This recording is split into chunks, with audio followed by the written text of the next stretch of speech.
पटना में रहते हैं और यहाँ के गरीब किसान, गरीब मजदूर, झोपड़ी में रहने वाला लोग, बकुआ और बकुरदार के लोग, कहाँ पता उसको होगा कि कहाँ है नाला रोड, कहाँ है कंकड़, इसलिए वहाँ न जा पाएगा न उसका काम हो पाएगा। और ऐसे लोगों के लिए कहाँ आज के जनप्रतिनिधि कहीं कटिबद्ध है उनका समस्या। मैं हूँ कुमार रोशन, नौबतपुर के बीच आया हुआ हूँ और आज मैं विधायक जी से बात करने के लिए, एक्स विधायक जी से बात करने के लिए आया हुआ हूँ और इनसे पूछने जा रहा हूँ कि अभी आज के डेट में कोरोना काल में नौबतपुर में क्या व्यवस्था हो रही है सर। पहले तो मैं आप लोगों को धन्यवाद दे दूं और कोरोना के संदर्भ में आपने जानकारी हासिल की। आज से 3 दिन पहले हमारे सांसद, हम और हमारे कार्यकर्ता नौबतपुर के रेफरल हॉस्पिटल से होते हुए विक्रम, दुल्हन बाजार, पालीगंज, जितने हमारे यहाँ रेफरल, फिर उसके बाद मतलब आपका PSC विक्रम, उसके बाद दुल्हन बाजार, सब जगहों में कोरोना और कोरोना से प्रभावित लोगों को हमारी सरकार और स्वास्थ्य विभाग की तरफ से कौन सी कार्य चल रहे हैं उसकी पूरी जायजा लिया था। नौबतपुर में तो थोड़ी असुविधा थी लोगों को, लेकिन दुल्हन बाजार, विक्रम, दुल्हन बाजार और पालीगंज में पूरी मुस्तैदी के साथ कोरोना संक्रमित लोगों को सरकार के द्वारा जो बचाव कार्य चल रहा है पूरे बारीकी से हर जगह हमारे स्वास्थ्य विभाग के कर्मचारी, डॉक्टर, नर्सें और सामाजिक कार्यकर्ता भी पूरे मुस्तैदी के साथ जुड़े हुए थे। और उस दिन कोरोना का जांच पालीगंज में हुआ था घोषणाओं में, वहां पर भी 3 मतलब पॉजिटिव निकले थे। और उसके बाद विक्रम में भी हुआ था, ननाड़ा गांव, वहां भी लगभग लगता है कि 60 लोगों की जांच हुई थी, जिसमें 8 लोग संक्रमित थे, जिनको वहां पर हमें अपने घर में ही रहकर उनको इलाज की व्यवस्था की गई थी। और हम लोगों ने दुर्भाग्य से भी, जो हमारा क्वारंटाइन सेंटर है आपका पालीगंज में, यहाँ में फ्री मोल ITI जो बिहार सरकार का प्रतिष्ठान है उसी में बनाया गया था, वहां पर 6 रोगी थे। यहाँ से दुर्भाग्य से उनसे बात की गई थी, सांसद महोदय ने बात किया, उन्होंने कहा पूरे बढ़िया से दवा भी चल रहा है, भोजन भी मिल रहा है, नाश्ता भी मिल रहा है और समय समय पर डॉक्टर पालीगंज से भी अनुमंडल हॉस्पिटल से हमसे स्वास्थ्य के संदर्भ में जानकारी लेते हैं। इसलिए कुल मिलाकर के हम लोगों के ग्रामीण क्षेत्र में कोरोना पर जो हमारा सरकार का, हमारा स्वास्थ्य विभाग का ध्यान है, पूरे मुस्तैदी से हमारे कर्मचारी लगे हुए हैं। हमें विश्वास है कि आने वाले कोई दिन में कोरोना का उन्मूलन होगा, जिससे सारे लोग आज जो भयभीत हैं उन लोगों को त्राण मिलेगी। अभी इलेक्शन का समय है सर, और इलेक्शन कमिश्नर ने भी समय को निर्धारित कर दिया। इस व्यवस्था में जैसे कि यहाँ पे जो विधायकगण हैं उन लोग क्या तैयारी करें इलेक्शन के लिए, क्या मुस्तैदियाँ हैं नौबतपुर में, गहमा गहमी बहुत ही ज्यादा है इलेक्शन से, इसके बारे में संदर्भ में थोड़ा आपसे बताएं। चुनाव तो एकदम समय पर होगा और हमारे दल ने भी समय पर चुनाव कराने के पक्षधर है। कुछ राजनीतिक दल विरोध भी कर रहे थे, लेकिन चुनाव आयोग इसमें सर्वोपरि है और चुनाव आयोग पूरे चुनाव कराने के लिए अपनी पूरी ताकत के साथ उसमें लगी हुई है। और मतदाता सूची में नाम जुड़वाना, हटवाना या और प्रशिक्षण से संबंधित जितने कार्य चुनाव आयोग कर रहा है, सही समय पर चुनाव होगा और हम लोग पूरे चुनाव में मुस्तैदी के साथ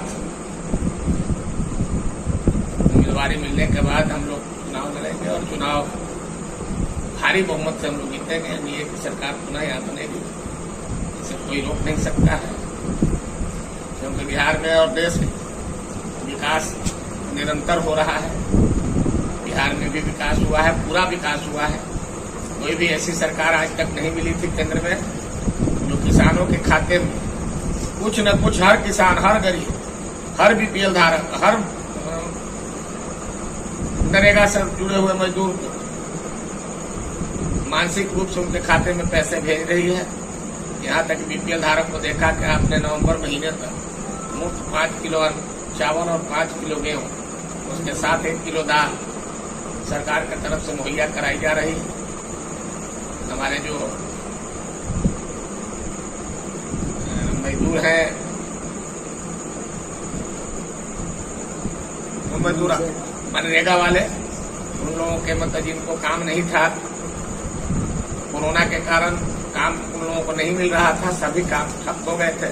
तो ऐसे में हर खाते धारक को 400 रुपए के माहवारी के खाते में मिलना, तो उदाहरण भी यहाँ बैठे हुए हैं। जैसे सरकार पूरी मुस्तैदी के साथ लोगों के साथ तैयार है। किसान भी जो दशा था उस दशा को सुधारने का प्रयास हमारी सरकार ने की है। अभी आपने देखा कि कल भारत के प्रधानमंत्री ने ईंट का क्रय मूल्य 10 रुपये पुनः बढ़ा दिया, अब हो गया 285 रुपये कुंटल। किसानों को दशा को सुधारने का प्रयास है। और जैसा कि उन्होंने ऐलान किया है कि 2022 तक किसानों के आय को दुगना मैं कर दूंगा, और निश्चित रूप से हम लोगों को देखने को मिल रहा है। आप देखें कि महाराष्ट्र ट्रेन स्पेशल आ रहा है सब्जी किसानों के लिए, केवल उस पर सब्जियां इस समय के अवधि में वहां से गोभी, बंदा गोभी, टमाटर, शिमला मिर्च, ये सारे उधर से आ रहे हैं। इधर से जाएगा करेला जाएगा, परवल जाएगा, नेनुआ जाएगा, टिंडा जाएगा, इधर से सारी सामग्रियां वहां तक जाएगी, जिसका वहां ऊंचा मूल्य मिलेगा। वहां से प्याज भी बहुत भारी पैमाने पर आ रहा है। आज प्याज का रेट यहाँ कम गया, यही शुरू होने के कारण। इसलिए जो आज ट्रांसपोर्टिंग ट्रक से होता था, रोड से होता था, आज वो ट्रेन से हो रहा है। और 32 घंटे के भीतर वहां की खेत में उपजा हुआ ताजा सब्जी दानापुर के स्टेशन पर पहुंच रहा है, और यहाँ से बिहार के मंडियों में पहुंच रहा है, जिसका लाभ हम किसान ले रहे हैं। यह मतलब किसान की आय को बढ़ाने का दूसरा उदाहरण आपको मैं बता रहा हूँ। आप जब सर विधायक थे सर, उस समय से कुछ आप अपने बारे में बताएं, कैसे आपने संभाला था नगरवासियों को, और क्या क्या आपने किया था, कुछ उसके बारे में थोड़ा बताएं। तो यहाँ विक्रम विधानसभा का ये क्षेत्र है आपका नौबतपुर, और उसके 2000 के पहले यहाँ 20 वर्षों तक लगातार भारतीय कम्युनिस्ट पार्टी के उम्मीदवार, अब तो स्वर्गीय हो गए, रामनाथ यादव जी यहाँ के प्रतिनिधि हुआ करते थे। और यहाँ विभिन्न प्रकार के लोग चुनाव मैदान में उतर जाते थे, निर्दलीय उतर जाते थे, विभिन्न पार्टियों से उतर जाते थे, जिसके कारण मतदाता भी खंडित हो जाता था। और रामनाथ यादव बिना काम किए हुए 20 साल तक यहाँ का विधायक रहे। 2000 वर्ष में हमने पूरे प्रचंड बहुमत के साथ चुनाव में जीत हासिल की। और उस समय यहाँ पर बिहार में लालू प्रसाद जी की सरकार थी, यहाँ राबड़ी देवी मुख्यमंत्री थी। विधानसभा के माध्यम से और मैं अपने इच्छा शक्ति के माध्यम से, मुझे करने का शौक था बहुत बचपन से, मैं आज से नहीं, भाजपा का स्थापना काल के पहले से, जब जनता पार्टी थी उसमें मैं था, उसके पहले मैं जनसंघ था। समय में जब दीपक साहब छाप जनसंघ का सिंबल था, उस समय मैं नारा लगाता रहता था, जीतेगा भाई जीतेगा, दीपक वाला जीतेगा। और उस समय से अनवरत हमको ललक था कि मैं कुछ करूं, लोगों के जो समस्याएं मैं देखता रहता था, उसको कैसे निदान किया जाए, कैसे नहर में पानी लाया जाए, कैसे बिजली की समस्या। आज तो बिजली की समस्या दूर हो गई है मोदी जी की सरकार में, नीतीश की सरकार में। हर जगह मतलब बिजली चकाचौंध है, 24 घंटे में 18 घंटे बिजली मिलती है, 20 घंटे बिजली मिलती है। हम तो नौबतपुर में बताएंगे आपको दावे के साथ, विक्रम और नौबतपुर बीटा का इलाका 18, 20, 22 घंटे तक बिजली मिलती है। आप पहले के ऐसी स्थिति तो थी नहीं। अगर एक ट्रांसफार्मर जल गया किसी गांव में, तो समझ जाइए कि मतलब 3 महीने, 4 महीने, 6 महीने तक आपको ट्रांसफार्मर नहीं मिलेगा। यह मैंने देखा है। देखा है क्या, इसी जगह नगवा गांव, जो आदर्श गांव कहा जाता है, जहाँ भारतीय स्टेट बैंक की शाखा है नगवा में एक बार ट्रांसफार्मर जली थी 86-87, जो 3 बरस तक लगातार वहाँ ट्रांसफार्मर नहीं आया। और वहाँ बैंक में जनरेटर से काम करना पड़ा था। वो जनरेटर की मतलब मुहैया मैंने कराने का काम। यह थी पहले के बात और आज के बाद। तो उस समय जब मैं जीता था तो नौजवान भी था, ललक भी था, काम करने की इच्छा शक्ति भी थी। तो मैंने जो काम किया है उसका उदाहरण मैं आपको क्या बताऊं। जो NH है अमीसाबाद से लेकर के औरंगाबाद तक की जो सड़क, ये मेरे मतलब परिश्रम और मेरे मतलब प्रस्ताव के अनुसार मतलब भारत सरकार ने इसका अनुमोदन किया था और आज एनएच बन गया। देखिए कि लाखों लोगों का इसका लाभ मिला है, यहाँ से लेकर के औरंगाबाद तक। बहुत से मतलब रोड पर आपने देखा कि यहाँ वहाँ दुकानें लगी हुई है, पेट्रोल पंप बनी हुई है, मतलब मार्केट बना हुआ है, उससे लोगों को रोजगार सृजन हुआ है और यहाँ से पटना जाने में भी बहुत सुविधा हुई है। नहर का मार्ग जो आप देख रहे हैं दारून से लेकर के और सबौल तक, इसको भी मैंने पक्की हमारे ही रीजन में बनी थी। नहरों में किसान के, अगर महजपुरा के किसान की खेती बाड़ी सारा है तो नहर के पूरब तरफ है। अब उसको वहां से मतलब खेत के फसल को ले आने में, खेत को जुताई करने में, बैल ले जाने में, उस समय बैल ले जाने में 2000 के बाद मैं बता रहा हूँ बहुत कठिनाई होती थी। 3-4 किलोमीटर दूर से घूम करके बैल और जानवर और ट्रैक्टर जाता था वहाँ। लेकिन उस गांव में समस्या के निदान के लिए मैंने पुल का निर्माण कराया। मैं उस समय विधानसभा में था और नहर संघर्ष समिति बनी थी, पंचायत समिति बनी थी, उसका मैं कन्वीनर था।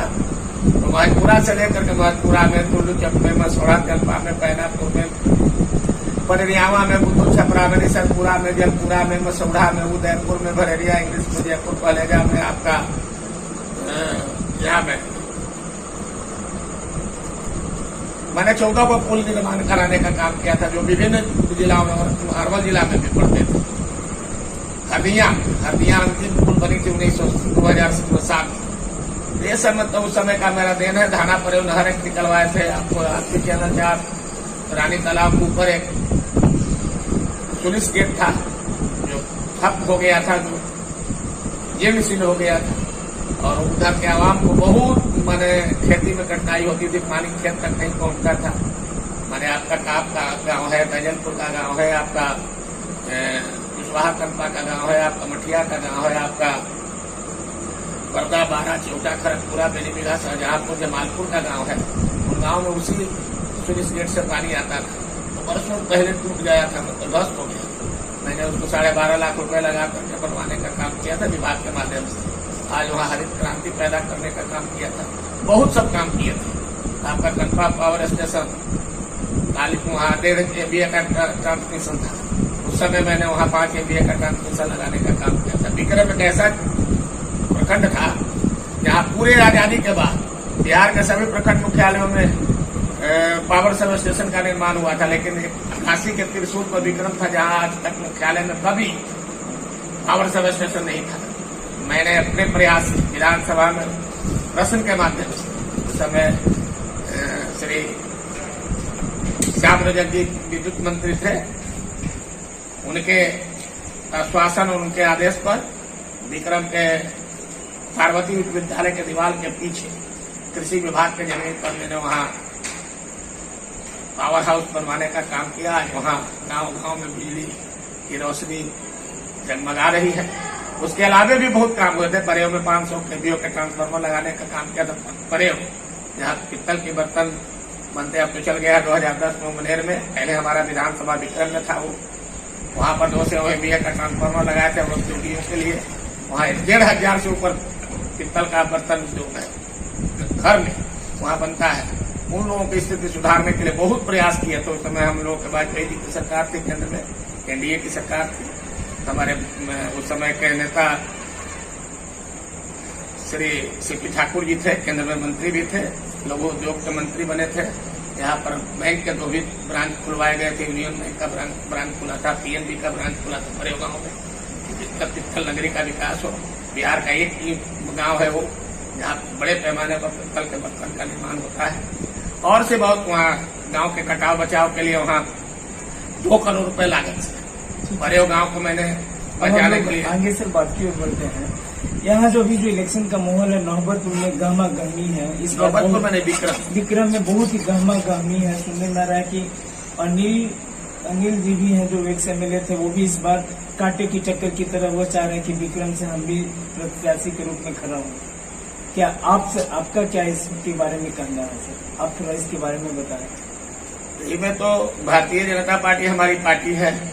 उसके पहले वो विधायक यहाँ रहे थे। यहाँ पर कांग्रेस के तरफ से सिद्धार्थ सिंह अभी वर्तमान में विधायक हैं, अनिल कुमार। ये जो सिद्धार्थ सिंह है, ये क्या काम कर रहे हैं? कैसा यहाँ माहौल वो बना? गरीबों की बातों को सुन रहे हैं कि नहीं, वो उनके तरफ से क्या हो रहा है, ये तो आप ज्यादा अच्छे से बताएंगे, क्योंकि मैं तो यहाँ का हूँ नहीं, आप ही बता सकते हैं कि क्या उनके तरफ से हो रहा है। उनके तरफ से केवल जो फंड उनके पास था या और फंड वो इधर उधर से भी परचेज किए थे, उसी के माध्यम से अपन निकटवर्तियों को काम करते हैं। दूर दराज के रहने वाले मतलब पटना में रहते हैं और यहाँ के गरीब किसान, गरीब मजदूर, झोपड़ी में रहने वाला लोग, बकुआ और बकुलदार के लोग, कहाँ पता उसको होगा कि कहाँ है नाला रोड, कहाँ है कंकड़वा, इसलिए वहां न जा पाएगा, न उसका काम हो पाएगा। और वैसे लोगों के लिए मतलब कहाँ पता है कि जनप्रतिनिधि कहीं कटिबद्ध है कि उनका समस्या का समाधान में करो। समाधान तो वहां न होता है। मान लिया कि अगर महीना में 1 दिन यहाँ या महीना में 5 दिन अगर बैठकर नौबतपुर में, 5 दिन विक्रम में, 2 दिन बीटा में, जो बीटा का क्षेत्र है वहां बैठकर तो वहां समस्याओं का अंबार रहता है, उसका निदान भी हो सकता था।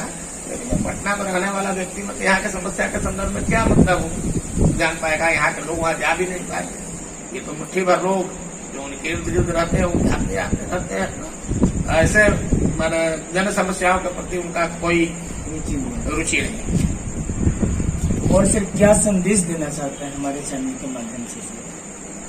संदेश क्या देना चाहते हैं मतलब आज के युग में हर लोगों को मतलब चाहे वो किसान हो, मजदूर हो, वोटर हो, नौजवान हो, सब लोगों को मतलब अपने भविष्य के लिए जागरूक रहने की जरूरत है। और आज वर्तमान में लोकतंत्र का यह देश है। यहाँ लोकतंत्र पूरी मजबूती के साथ आज राज्य से लेकर के देश में कायम है और ऐसे में हर लोगों की बात अपने सरकार तक पहुंचे, समस्या का निदान हो, सब लोग सामूहिक रूप से, जैसे यहाँ नहर है, सिंचाई का एकमात्र साधन है, यहाँ सब लोग अगर बैठ करके तय करेंगे कि नहर का रिमॉडलाइजेशन होना चाहिए, नहर में पानी नियमित आना चाहिए, बिजली मिलनी चाहिए, ट्रांसफार्मर जल गया उसके लिए प्रयास करना चाहिए, तो हमारा युवा वर्ग भी है, किसान भी बड़ा कंसेस इलाका ही है। माने विक्रम का इलाका, पाली का इलाका कंसेस इलाका है। यहाँ पर अपनी समस्या को बड़ी बारीकी के साथ बैठ करके हम लोग यहाँ हमेशा 24 घंटे रहते हैं, दिशा निर्देश और मार्गदर्शन देते हैं और उसी के अनुरूप मतलब सब चीज होता है। स्कूल में भी पढ़ाई होती है, तो कोरोना के कारण मतलब स्कूल की पढ़ाई ठप हो गई, हर व्यवस्था मतलब ठप है, वाहन नहीं चल रहे हैं, दुकान नियमित नहीं हो रहे हैं, होटल भी मतलब बंद है। जो सरकार का निर्देश होता है उसका पालन करना ही पड़ता है। लेकिन ऐसे हम अपने लोगों को हमेशा यही कहते हैं कि स्वच्छ रहिए, नशा से मुक्त रहिए, विकास में भागीदार बनिए। जब हमारा क्षेत्र विकास करेगा तब हम भी समृद्ध होंगे, हमारा राज्य समृद्ध होगा, हमारा देश समृद्ध होगा। और यह किसानों का देश है, नौजवानों का देश है। 65% लोग यहाँ युवा शक्ति है और युवा शक्ति आज पूरे राष्ट्र के निर्माण में एकजुट है।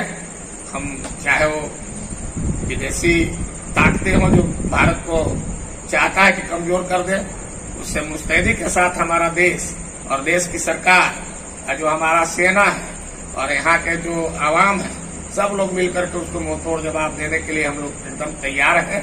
किसी मामले में हम लोग पीछे नहीं है।